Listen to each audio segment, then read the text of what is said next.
Welcome to the On the Spot podcast, where we talk to people from all walks of life in recovery. This podcast is brought to you by the Spot Sober Lounge, a meeting hall, vape shop, custom apparel store, and nonprofit that does a lot of good for people in and out of the rooms. Definitely a great atmosphere to experience fellowship, sponsorship, environment to be in during early recovery and beyond, really. It's located off 43rd and Northern. If you've not been out there to check it out, definitely do so. Even if you've been there, go back. While you're there, you're more than likely going to see today's guest. She's very involved there, from working the counter to the meeting for the parents in recovery she started, which we're definitely going to get into. She has an amazing story. She runs a business, is the single parent to an awesome autistic child named Luca. She sponsors several women and somehow still finds time to do a bunch of service work. She's also going to be the prize in the upcoming Win a Date with Casey raffle. And as soon as we go over the legalities of auctioning a person off, I'm not sure if that's legal, but she has been through a lot in life and recovery. This is the wildly entertaining Casey. So good evening. I'm glad we finally found the time to have this conversation. Me too. Yeah. Well, how are you doing tonight? I'm good. I apologize if you hear Luca in the background. He's kind of interested in what I'm doing. So, Yeah, that's perfect. That's perfect. So, Casey, I'm just gonna jump right into it.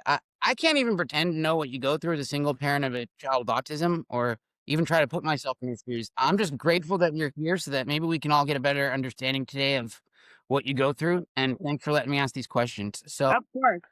uh, all right. How has his strength and your mutual growth helped shape your view of progress? Meaning, like, I know when it comes to autism, just like in the rooms, we have to learn to celebrate all progress. How has this managed your expectations of recovery? Man, having a kid with autism, it's helped me become a better person in the way of I'm a lot more patient than I used to be. Growing up, I was a little bit spoiled. And so I kind of got what I wanted when I wanted it. And, having a kid with autism, it takes a lot more work, than neurotypical kids, when they learn things and how they learn and things like that. And so it's given me a lot more patience. It's given me a lot more understanding in regards to other kids and maybe kind of how I judged people in the past. And it's made me honestly a better person having a son with autism. Anybody that knows me knows he's my best friend. And I wouldn't change him, for all the money in the world. Absolutely. And I mean, so as with autism, like, we celebrate any progress, right? That that Right. that he makes. How has that helped you celebrate your own progress, milestones in recovery, like no matter how big or small? Has it given you a better appreciation for the small stuff? Definitely, because there are days like Luca has rough days where he does nothing is making him happy and he gets overwhelmed. And some those days are rough on me too. And so I'm not gonna lie, there's been times, especially early in recovery when I got him back, where when he was having those rough days with his transitions and things like that, to me, like a hit or a drink or something sounded really good. And the fact that I was able and still am able to make it through those rough days that he has. And, sometimes when I'm having a bad day too, and those link up together, it's amazing that I've been able to make it through 14 months so far. So it's definitely had a lot of impact on my progress in sobriety as well. Yeah, that's huge. And I mean, so what triggers overlap between recovery and parenting stress? What self-care practices do you do to help combat that? Being a parent, I think, helps me be a better sponsor, and being a better sponsor helps me be a better parent. Being a parent, I have, a son that I did sign my rights over to my dad before he passed, and I have a son with autism, and one I did adoption with, and it's helped me be more patient with my sponsees, and it's helped me kind of because when you have a sponsee, it's kind of like walking them through the steps on how to live sober, and you're kind of doing the same thing with your kids, walking them through the steps on how to grow up and be a good human and things like that. And so they're kind of, they overlap in that way. Yeah, absolutely. And I mean, I think I can speak for a lot of people out there when I know, for me, that, like, our sponsor, because a lot of us didn't have really strong role models growing up. It sounds kind of like you did, because I knew that you were close with your dad, because I know True. your backstory a little. A lot of us didn't. And we sort of view our sponsors as that, like, uh, we kind of view our sponsors as that when we get into recovery, as like a role model, somebody that we look up to for guidance. And Definitely. I was just wondering how like, because I knew your dad passed, and we'll definitely get into that. But, like, after that happened, how has having a sponsor become more important for you? Oh my God, my sponsor, she has taken the role of anywhere my dad would have been by my side with, through my TDM meetings, through, this last year not having a car, getting sober again, going through the adoption. She's been in the place that my dad would have been by me, by my side. And she's amazing. I lost my mom when I was young too. I lost my mom when I was 16. And I look up to my sponsor in so many ways. And she's amazing. Like, she's helped take care of me in the ways that my parents would have if they were still alive. And so thank God for her, because I definitely wouldn't be sober and be the mom and the woman I am today without her. Absolutely, and I mean, for a lot of us, when we get to these rehabs in early recovery, they have to, like, teach us everything. We have to relearn everything, like, from, you know, basics, like, hygiene to make your bed, clean your room, do this, do that, you know? So, do you think, um do you think in your early recovery, since you're already a parent and, like, you kinda were already been through some of the things at, like, sort of raising a kid? Because I know that you said that you relapsed, because your story is similar to mine as far as relapse is a part of it. Hmm. Seeing as you were already a parent and you sort of already been through the recovery thing, this time around in recovery, was it easier or harder for you? So this time around, recovery, honestly, it's hard to explain. It was a little bit of both. This time around in sobriety, I feel like a completely different person than I ever have been any other time I've been sober. Before my dad passed, I was just shy of 5 years. And when he passed, when I relapsed. And I think this time around, getting sober, I got sober because I, lost everything. And the last link that got me sober was finding out I was 8 months pregnant. And so obviously the beginning of sobriety, I had him when I was only 29 days sober. And so I remember being in the hospital and signing the adoption papers and having DCS show up while I was signing those to tell me that 29 days wasn't long enough to bring Luca home with me. And that was, out of every day in my entire life, that was the worst day that I've had sober or using. And so that part was harder, obviously, than any other time that I've tried to get sober. But this time, I think that my relationship with, my higher power, and not wanting to be that person anymore, not wanting to be somebody who can't be trusted, or, in somebody's home, can't be trusted around somebody's kids, around money, things like that. It's just my willingness to not want to be that, piece of crap that I was before has pushed me even further this time. And I never want to say that I'll never go back out, because I think that's a jinx that people do, is I'm never going to go back out. I'm never going to do that, because we don't know what's going to happen tomorrow. But I can honestly say that I feel like if I've made it through the things that I have in the last 14 months, I feel like I'm going to be unstoppable for the rest of the time that I'm here on earth. Yeah, absolutely. So I know being a single parent in recovery can sometimes be super daunting, especially with a child that has like special needs. So do you ever have to combat feelings of like isolation or sometimes being unheard? Absolutely. Having a kid with special needs, especially when you're a single parent, sometimes, we stay home, like on my days off. We stay home because going to Walmart when it's too busy, for instance, that can overwhelm him and he can have, a meltdown. And sometimes, no matter what I do, counting to five, giving him hugs, nothing calms him down. And so there's sometimes where I'm scared to go out in public. And so we stay home where he's more comfortable. And sometimes, people will want to go out and do certain things, and they have, their co parent or a babysitter. And I don't really have a lot of those things. He's very attached to me. There's very few people that he trusts with him, and there's very few people I trust with him. So it does, sometimes I do feel isolated. And that's just when I have to reach out to my sponsor even more, because sometimes I feel like I'm invisible, honestly, because, having a kid with special needs, it's a lot different than, having a neurotypical kid where you can go do play dates and things like that. Yeah, I mean, I'm sure on one hand, it probably helps you get out of self a lot. Like you don't really have time to think of yourself or be selfish. You know what I'm saying? In early recovery, when you have a kid with special needs. But at the same time, I can also imagine that being very frustrating. So yeah, I mean, what would be the biggest misconception about being a single mom in recovery, and how do you counter that? So I think a big misconception with being a single mom in recovery is that people think that single moms are just out there looking for, their husband or somebody to come, save them and not make them lonely anymore. And growing up, that's kind of what I wanted. Is I wanted the white picket fence dream, and, the family pictures and vacations and things like that.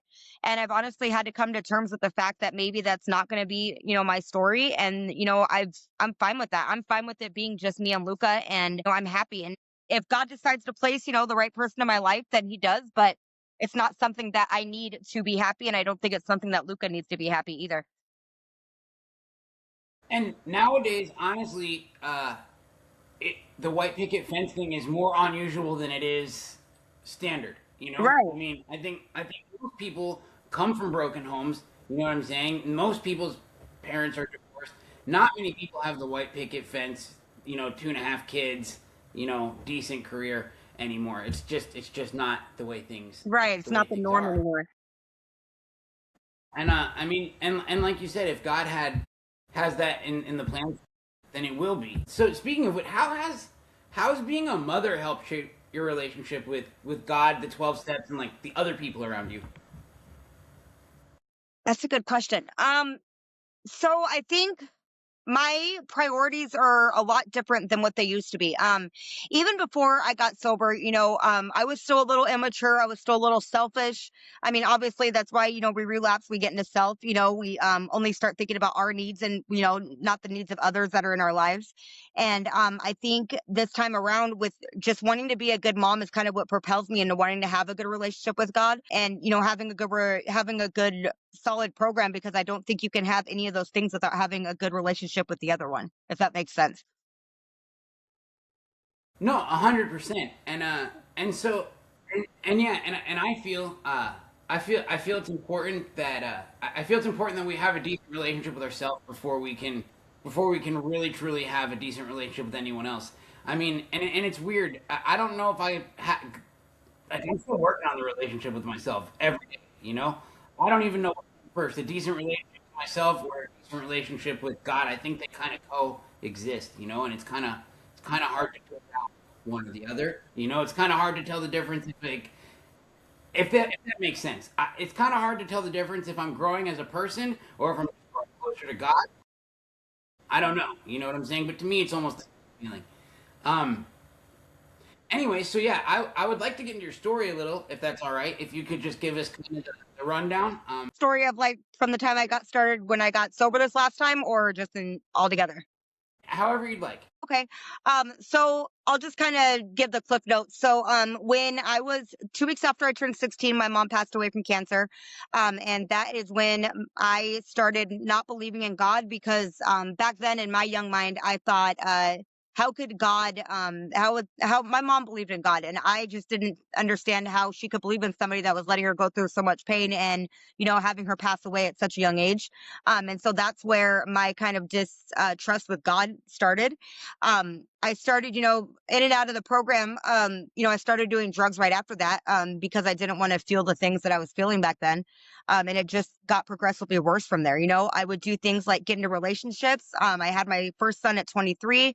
I would, go to bars. I would do drugs. I would, get all the materials and all the things that, you would think would make you happy. And none of that stuff ever worked. No matter how much I tried filling that God sized hole, nothing filled it until this time around of when I started believing in God. Now there's so many things, so many blessings that happen in my life today that I don't even know how to even deny that there is a higher power looking out for me up there. Starting with the fact that, I wasn't feeling good. I decided to go to the hospital and find out that I'm 8 months pregnant. I had no idea.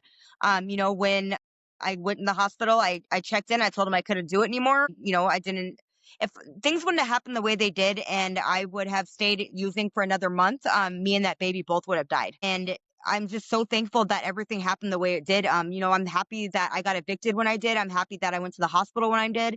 And that's a God thing right there. The fact that I found the parents for my son that I did, we ended up naming the baby the same first and middle name. That's a God thing right there. If that's not meant to be, I don't know what is. Losing Luca for the, 2 and some odd months that I did when I had that baby, that just made me want to push myself harder and work harder on myself so I can be as good of a mom for him as he deserves. And that's, what I do now is my whole entire life revolves around God, program, my son, and, sobriety. And I think that's how it's supposed to be when you're a parent in recovery. Yeah, I mean, it definitely seems like your life revolves around your recovery, your son, your work. How do you maintain your identity through all that? That's a good question. I was actually talking to a woman, that's one of my good friends in the program, and I look up to her a lot for a lot of things. But we were talking at the gratitude event in November, and I was feeling a little depressed, and things like that. Around the holidays, it gets rough for a lot of us. And she kind of gave me a talk about that. And she's like, what do you like? What do you like as a person? Like, what are your hobbies? What are your interests? And I've really been thinking about that a lot since then because, like I said, my entire life, I'm either working or I'm, doing step work or I'm, with Luca. And I honestly don't know what I like as a person or what I like to do. I'm just figuring out like what my favorite colors are, what my favorite things to do when I'm by myself are. For the longest time, I couldn't even go grocery shopping by myself, and now I love to do things by myself. So that's one thing that I've learned that I like is I actually like being by myself sometimes. I like, the quiet time. I like shutting my phone off and, you know, things like that. So that's something I'm working on is finding out what I like as a person and not just identifying myself as Luca's mom or somebody's sponsor or the girl that works at the spot. Like I'm trying to figure out what I like as an individual. Yeah, and I mean, and it's weird because all the things that I thought were uniquely me, right? That I tried to hold on to in my old identity, as it says in the readings, you know what I'm saying, weren't even really who I was as a person. All of the things that I was like, man, I hope I don't lose this part of my personality when I get in recovery. And I kind of did lose a lot of that, you know what I'm saying? Right. But it got replaced with something so much better. Anyway, yeah. So, all right, you were saying that Luca isn't your only child, No. right? Like you had one, you have two other kids, Yep, correct? I have a 14-year-old. He is amazing. He actually, my dad and I, so when I went into recovery the first time, he was 2. And that's when my dad's kind of started taking on being the co-parent because my ex-husband, was off doing his own thing and, couldn't get his life together. And thank God for that because my dad, that little boy, he's not a little boy anymore, but he is growing to be a great man because of the influence that my dad had on him. And so up until the end, my dad and I were co-parenting him. That was his dad. I'm his mom.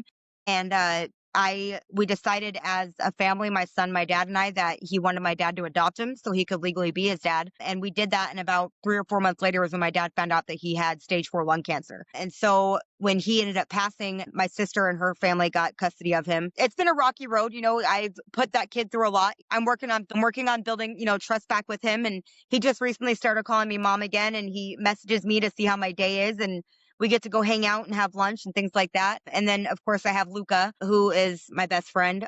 And then also I have his name is Liam. That's the one that I got sober for this last time that got me sober. He was born at 35 weeks.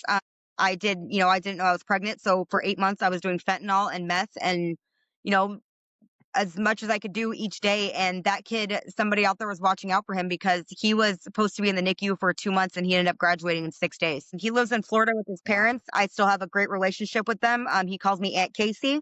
He just turned 1 years old and he has the most amazing parents and the most amazing life up there. And I'm actually planning a trip to go see him this year. Yeah, yeah. That's crazy. What horrible luck that is to have your dad adopt him and then find out that he's got cancer. Right.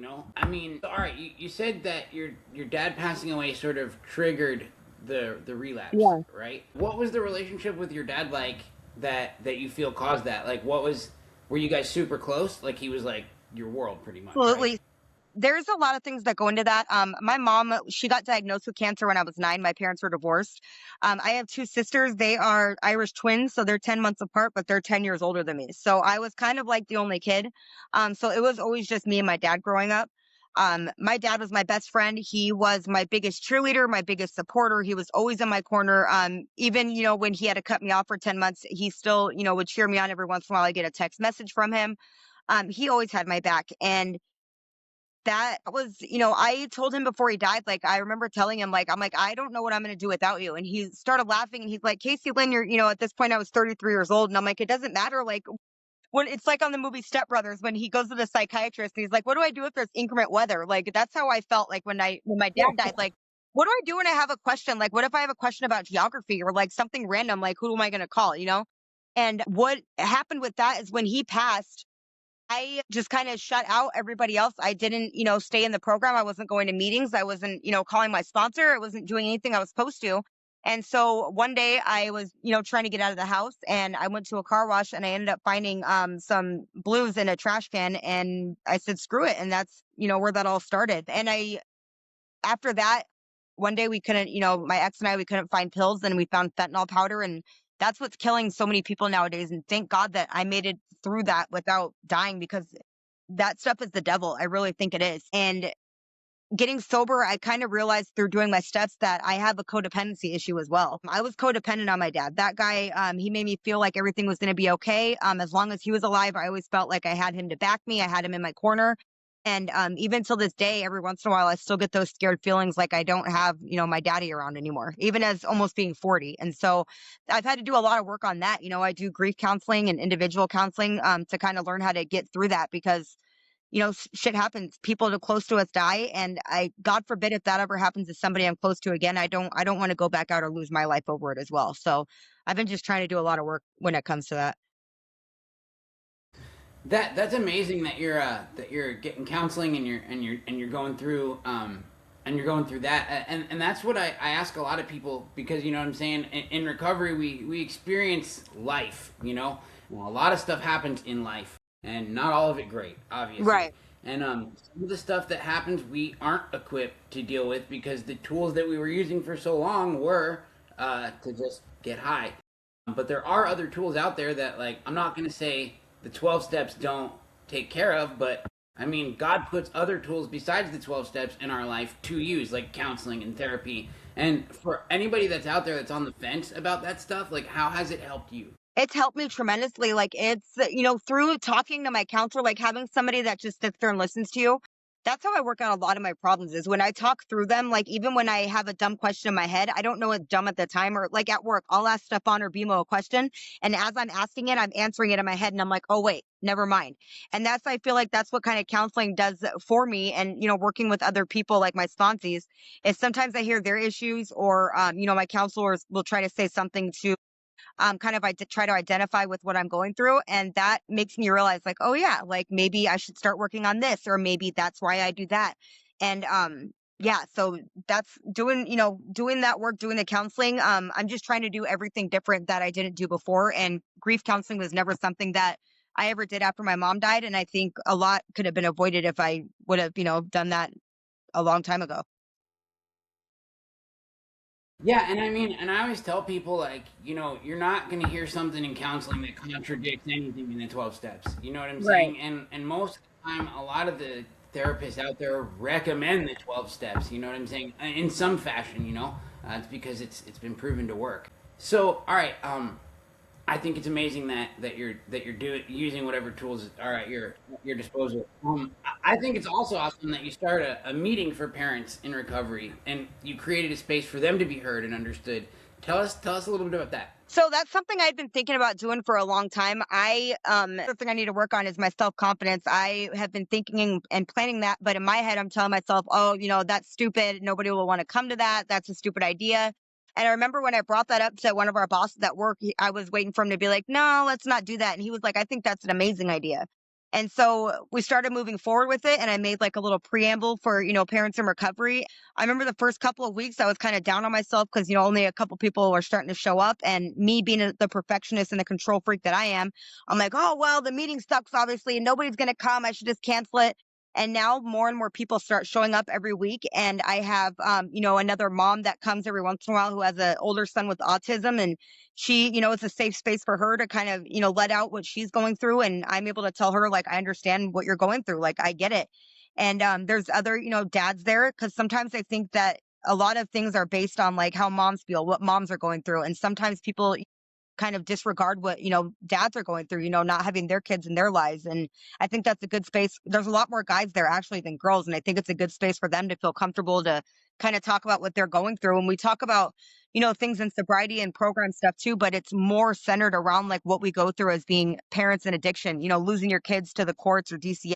Some parents don't ever get their kids back. And I think it's important for people to hear how they stayed sober through that. And sometimes, some of us are parents learning how to stay sober and being a parent, because that can be hard too. And it's just, I love that meeting. No matter how many people show up, whether it's 2 or 30, I love carrying that meeting every week because I get something from it no matter who shows up, who speaks. And I think a lot of other people do too. Yeah, I think it's amazing that you're doing that for people in recovery, and that they actually have a place to come and vent, because I do think that being a parent in recovery, especially so for any parent who's early in recovery or anywhere in recovery that might be feeling overwhelmed or trapped, what are some steps that they could take towards actionable freedom? So what I had to learn, and this used to be my least favorite phrase in the program was one day at a time, right? I don't know if you've ever seen the movie 28 Days with Sandra Bullock, where she's like, I can't stand Yeah. when you guys say that like 2 or 3 days at a time is an option. And I used to love that part in that movie because I'm like, that's exactly how I feel. But this time around, like that sentence has so much meaning to me because you really do only have to take it one day, one step, 1 second at a time. It's just like if you're going to go buy a house, what do you do first? You have to decide, what your budget is. Then you have to go to the bank and see if you qualify for the loan. Then you have to find a realtor and you take it one step at a time. And that's just like that with any other thing in parenthood and recovery in your life. Because if you start thinking, oh my God, you start at the end, then you forgot all the steps that go in between of getting to that point. And so that's just what I try to do. Like earlier in recovery, when I got Luca back, I was terrified. That's the first time I've been a single mom. I felt like I was doing it on my own. But all I had to focus on was, okay, I have him back. Now I need to focus on making sure we are financially stable. Okay, I have that. Now we need to make sure that he has all the services that he needs. Okay, I have that. And then so on and so forth. And that would be my advice is you literally just have to take it one step, one day at a time. That's the only way that you can get anything done, I feel like. No, I agree. And it's funny that you mentioned that movie 28 Days Later. This should have been a sign that I was going to be an addict. I remember the first time I saw that movie being like, Sandra Bullock's not that bad. Like, Right. why are they telling her to go to rehab? Like, what the fuck? And her boyfriend seems pretty awesome. Like, you know Yeah. what I'm saying? Like, I didn't understand. I'm like, oh, she drove a car on a yard. Big fucking deal. Right. That's Like, a Friday she night. never shit herself in public. Like, you know what I'm saying? She didn't steal from her parents, you know? Right. She showed up drunk to places. Big fucking deal. Like, I should have known that that was going to be, that I had issues at that point. Yeah. Yeah. Yeah. So I mean, in an early recovery, sometimes one day at a time isn't an option. Sometimes it's 1 minute or 1 second at a time. Yeah, it's crazy. But I'm really glad that like how has started that like you're doing huge things. Like you have your own business, Mhm. right? Like you you do house cleaning. So give some people some information about that, just in case they need their house cleaned or if they see this and they want to hire you for that. Uh, you know, asked me this 14 months ago, I never would have thought that running a business would have been something that I would ever be capable of doing. Obviously, I'm still learning. It's still, I'm still new to it, but I've been doing it for about the past 4 or 5 months now. In the beginning, I was so terrified of not being financially stable for Luca that I had 3 jobs. I was working at the spot, I was working at an actual cleaning company, and then I had my customers on the side. And I was overwhelming myself. Like I was getting to the point where I just wanted to pull my hair out some nights. You have to come home and you don't get to take a day off because then you're being a mom once you get home. And so I decided one day, I wasn't being treated right at the cleaning company. And I'm like, you know what? I have enough customers. I have enough willpower. I'm a hard worker. I love to clean. I'm like, I'm going to do this on my own. So I created my company. It's called Dust Bunnies Anonymous. I think it's perfect because about 99% of my customers are from the program, word of mouth from people that I've cleaned for in the program. And I think I like to give good prices because I know that people, are still struggle. And just because they might seem like they have it together, it doesn't mean that they can spend an arm and a leg on getting their house clean. And I like to help people out. I know that, people, have jobs and they have kids and families and other things, and they're too busy to clean sometimes. And I love being able to help people. And as corny as it sounds, cleaning other people's houses, like I love cleaning for myself too, but I get so much satisfaction from cleaning other people's houses because that to me is like the instant gratification I used to get from doing drugs. If that makes sense. I love like seeing a dirty bathroom and I love taking on that bathroom and once it's clean, I love that after effect. I get to see it right there. I get to see how happy the people are once they walk in and see that. And yeah, so if you need your house cleaned, apartment, condo, office, whatever, I'm here to do it.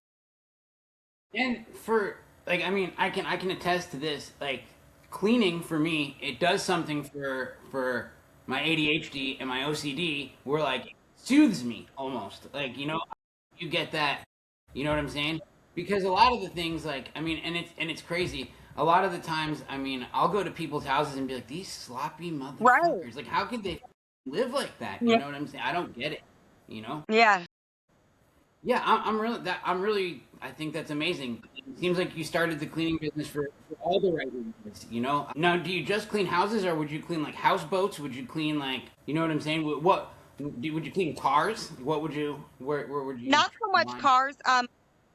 You're shooting clean cars. Don't You're not trying to step on Stefan's toes. Don't do that. Yeah. No No, comments. that's all stuff fun.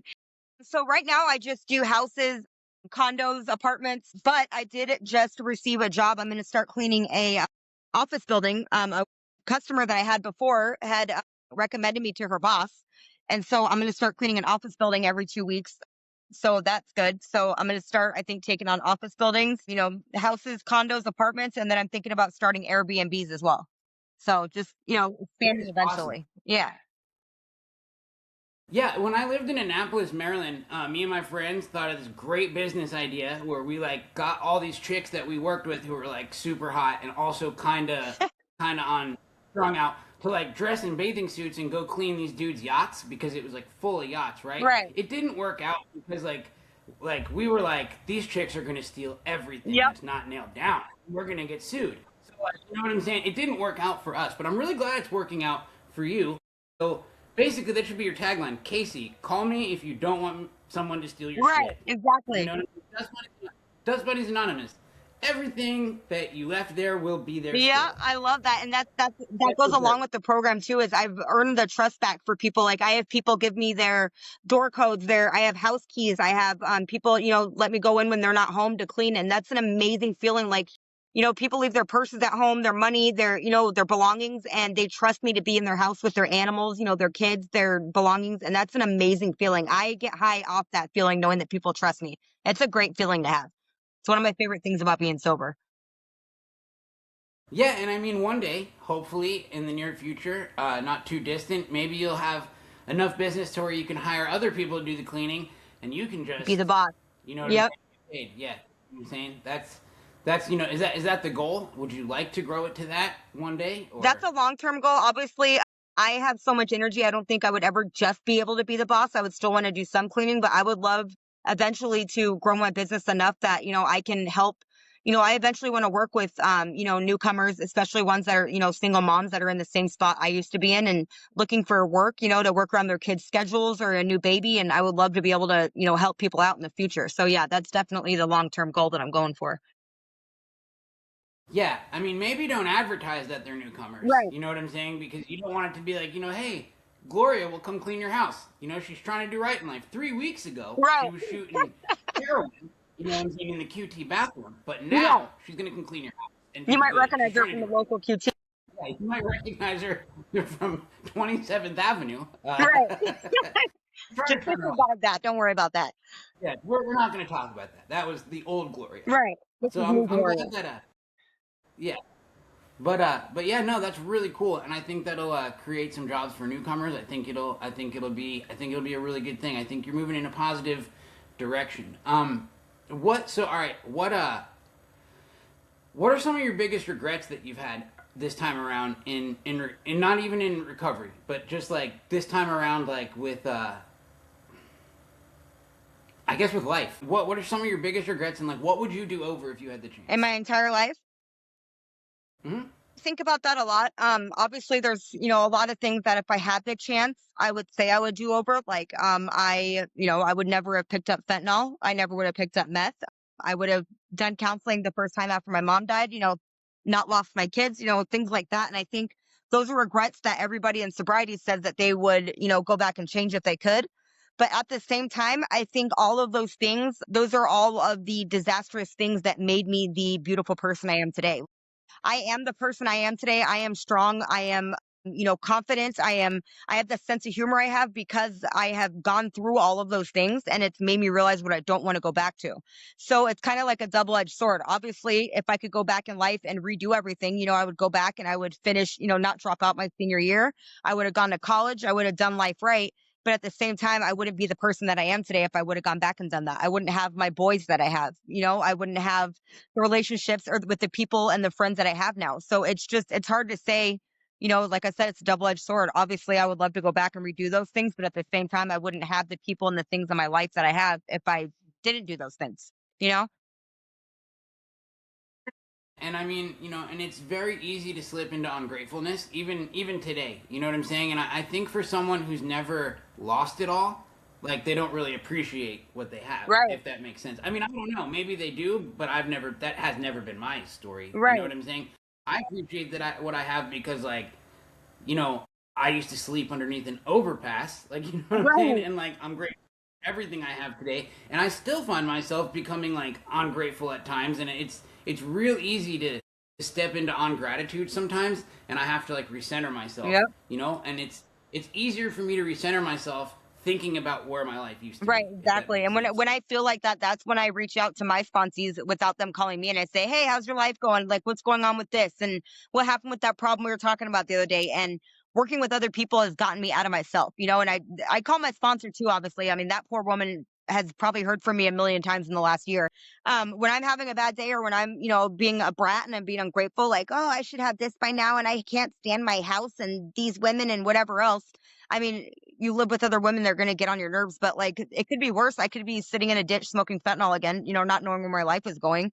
I could be, facing eviction. I could be at the spot I was at 15 months ago, and so, sometimes I just have to remember that and remember that it can always be worse. I could be in a grave right now. A lot of people that we know do end up in graves. They don't get the chance that we've gotten, and so, I think that's just important to remember that, and, when I call my sponsor and she has to remind me of, "Well, do you remember where we were this time, 14 months ago, sitting in the DCS office, trying to get your son back, and how you wish, 15 months ago when you were smoking fentanyl in the ditch over on 7th Street and Greenway under the bridge, how you wish that you had the things that you have today." And she's absolutely right. You know what I mean? And I'm sure there's people out there right now that wish they had the things that we have that we get ungrateful for. So those are just things that I have to remind myself of.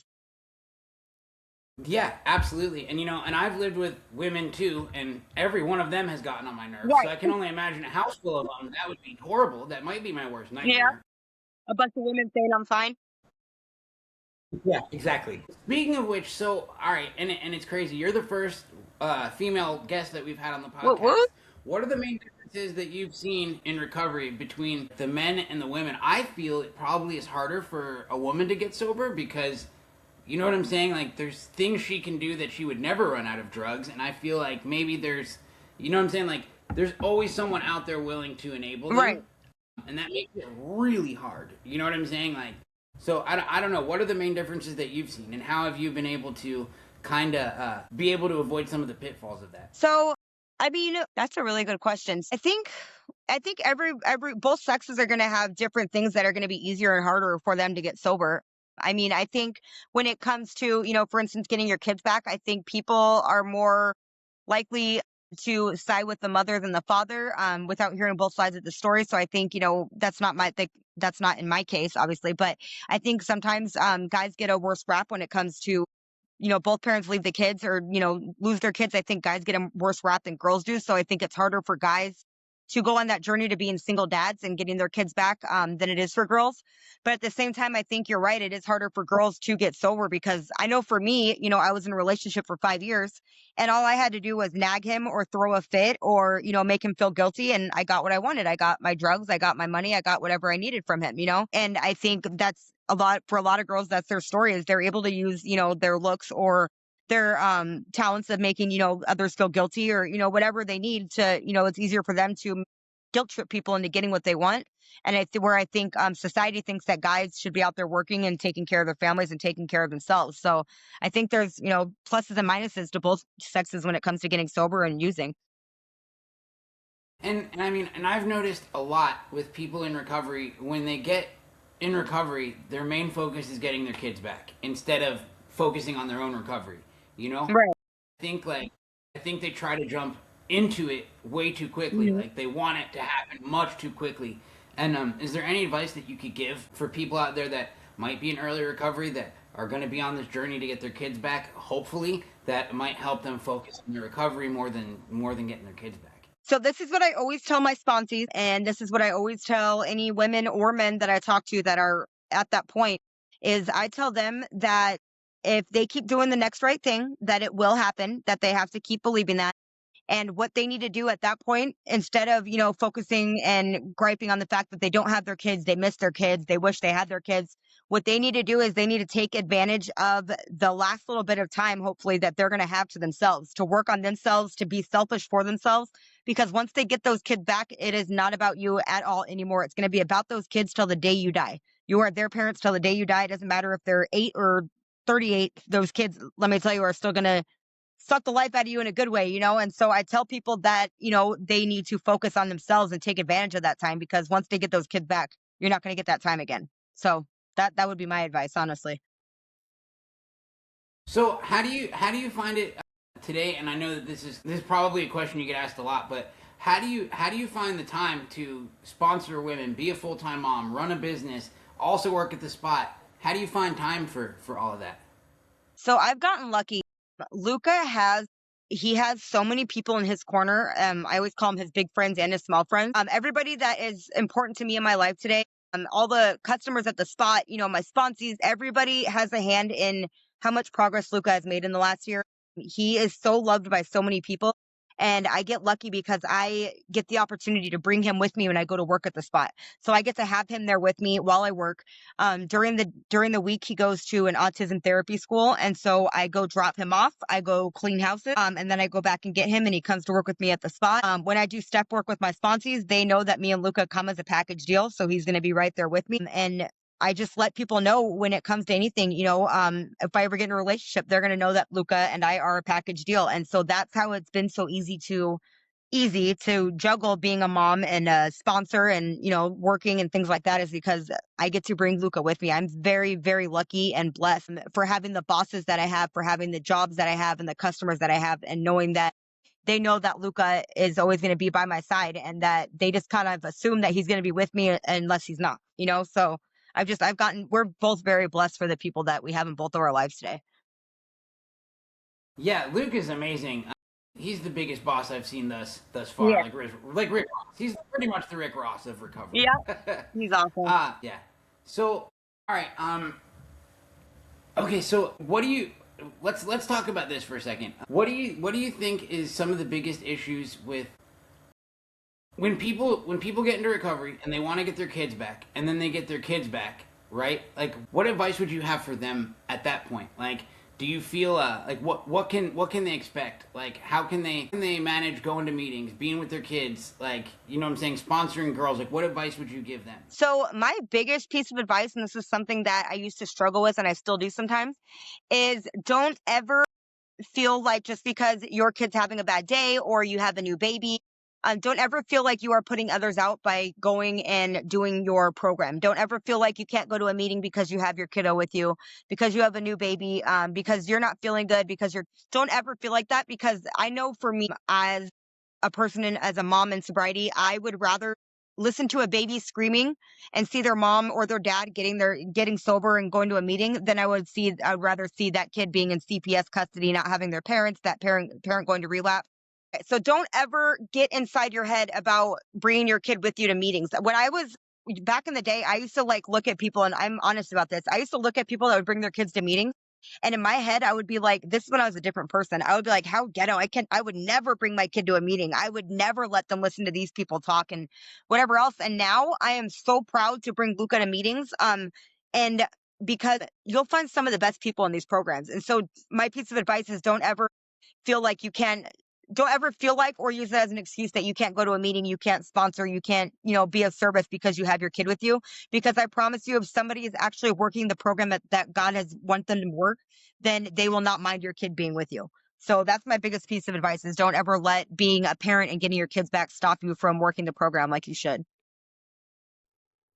That is really good advice. And now I'd like to talk about the raffle for a minute. I'd Oh like God. people to know about the raffle. Like, if they've made it this far in the podcast, they deserve to hear about how they can win a date with you. And again, I have it all planned out, but I'm a little murky on the legalities of it because I think there was a war fought about like auctioning people off and like raffles and stuff. I'm not quite sure. So I don't know exactly how we have to phrase this or word this to make it completely legal. But again, we are going to be selling raffle tickets, and the prize will be a win a date with Casey, sponsored by the Spot. Well, Now, I don't. Now that date, it's going to be a mystery date. It could be a petting zoo. It could be churning butter. Could be laser tag.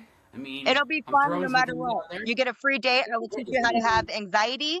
I will teach you to cry for no reason. I will talk mad shit to you the whole time, probably make you feel real.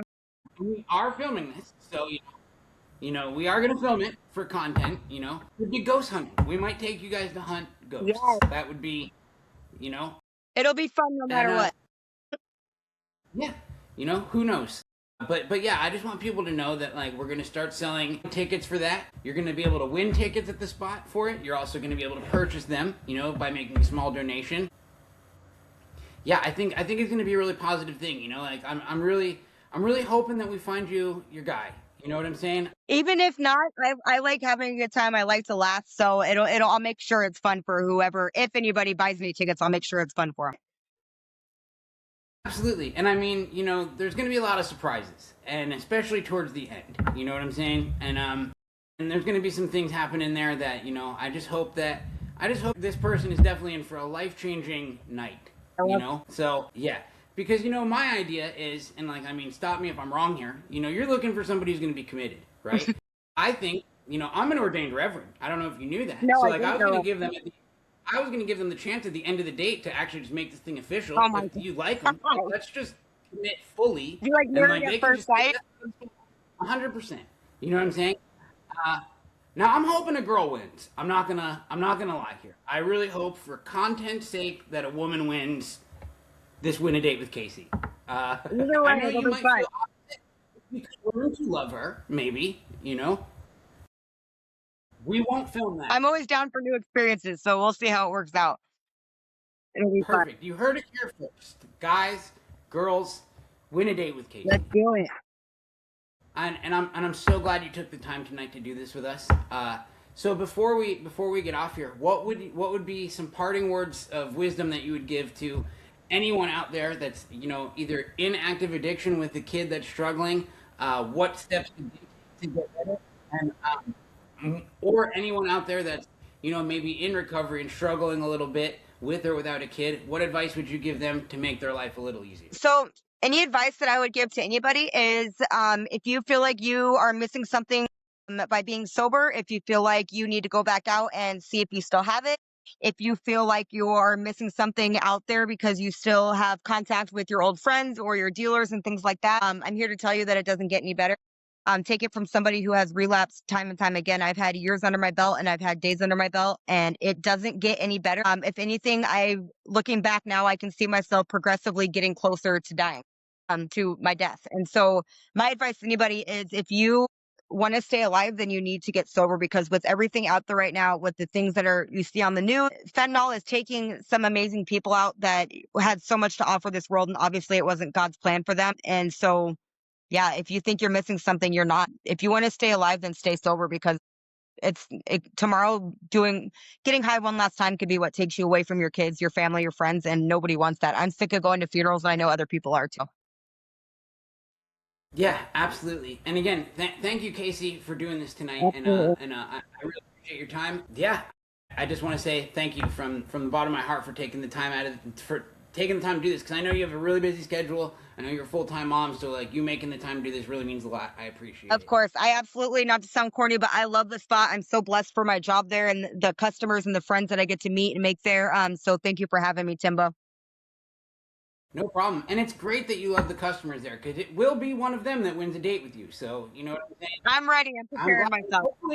Hopefully, by the end of it, you'll be so enamored with them that you'll wanna get married.